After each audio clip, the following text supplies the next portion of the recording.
అలసిన వానికి ఓరడించు మాటలు. సహోదరుడు భక్త సింగ్ గారి పరిచర్య నుండి సేకరించిన అనుదిన ధ్యానములు. మే 29. మేము మా దేవునికి ప్రార్థన చేస్తిమి. నెహెమ్యా గ్రంథము 4వ అధ్యాయము 9వ వచనం. యెరూషలేము యొక్క పడద్రోయబడిన ప్రాకారములు, కాల్చబడిన గుమ్మములు, ప్రపంచమంతటిలోనున్న దేవుని ప్రజల యొక్క గొడ్డుబారిన జీవితములను గురించి మాట్లాడుచున్నవి. ఇశ్రాయేలు ప్రజల యొక్క పాపమునకు, తిరుగుబాటుకు ఇది ఫలితం. ఈ దినములలో కూడా పాపమును బట్టి, అవిధేయతను బట్టి దేవుని ప్రజలలో ఎంతో గొడ్డుబారిన స్థితిని మనం చూస్తున్నాము. ఆయన ప్రజలలో నూతన జీవమును తీసుకుని వచ్చటం ద్వారా వారు ఆయన రక్షణను సంపూర్ణముగా అనుభవించినట్లు కృపగల దేవుడు కొంత శేషమును ఉపయోగించుకొనెను. యెరూషలేము యొక్క పడద్రోయబడిన ప్రాకారములను, కాల్చివేయబడిన గుమ్మములను తిరిగి నిర్మించుటకు దేవుడు నెహెమ్యాను తన జత పనివానిగా ఉపయోగించుకొనెను.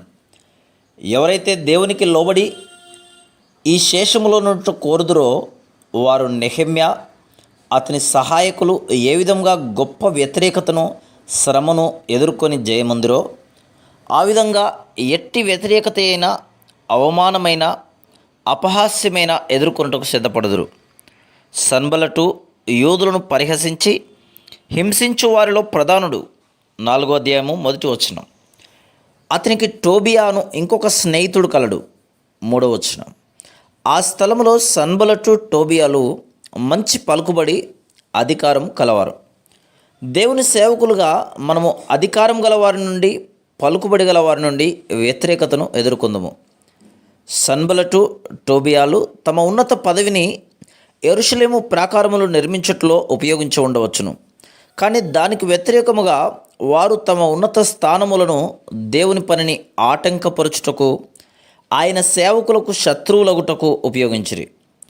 పౌలు ఫిలిప్పీ 2వ అధ్యాయం 21వ వచనంలో అందరూ తమ స్వంత కార్యములనే చూచుకొనుచున్నారు అని చెప్తున్నాడు.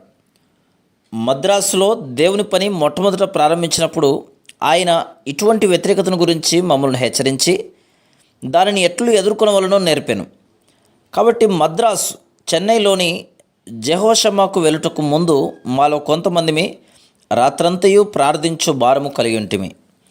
అధిక శ్రమలను, శత్రువు దాడిని ఎదుర్కొనవలనని మాకు ముందే తెలిసింది.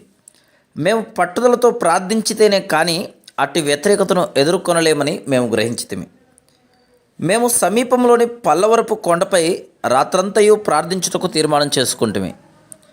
మేము అచ్చటికి వెళ్ళిన తర్వాత ఆ స్థలమంతయు తేళ్ళు, జర్రులతో ఉన్నదని చూస్తుమి. కొంతసేపు దేవుని వాక్యముతో గడిపి ప్రార్థించుటకు ఆరంభించితిమి. మాతో తీసుకుని వెళ్ళిన పెట్రోమాక్స్ దీపముల కాంతికి ఆ తేళ్ళు, జర్రులు ఆకర్షింపబడినవి.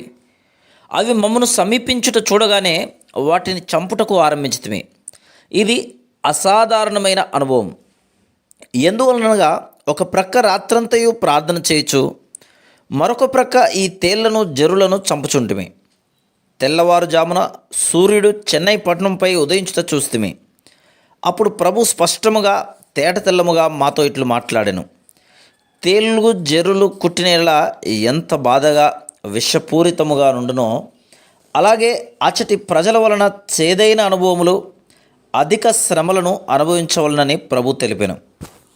అప్పుడు ప్రభు ఆ ప్రజలు మాకు హాని చేయుటకు ప్రయత్నించినప్పటికీ వారికి భయపడవద్దని, వారు జయమొందలేరని, మేము ఏ విధంగా తేళ్లను, జరులను జయించగలుగుతామో అదేవిధంగా మమ్మను వ్యతిరేకించి బాధించు వారిని జయించగలమని ప్రభు ప్రోత్సహించను.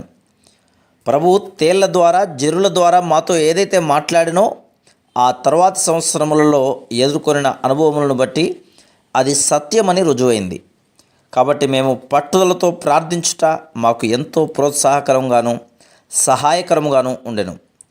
మన సొంత జ్ఞానం, తెలివి, తలాంతులు, వరములు, శక్తి, బలమును బట్టి మనం శత్రువును జయించలేము.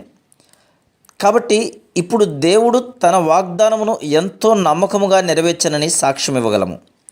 ఎంతగా ప్రజలు దేవుని పనిని ఆటంకపరచదలిచిరో అంతగా అది ఆశీర్వదించబడినది. Praise the lord.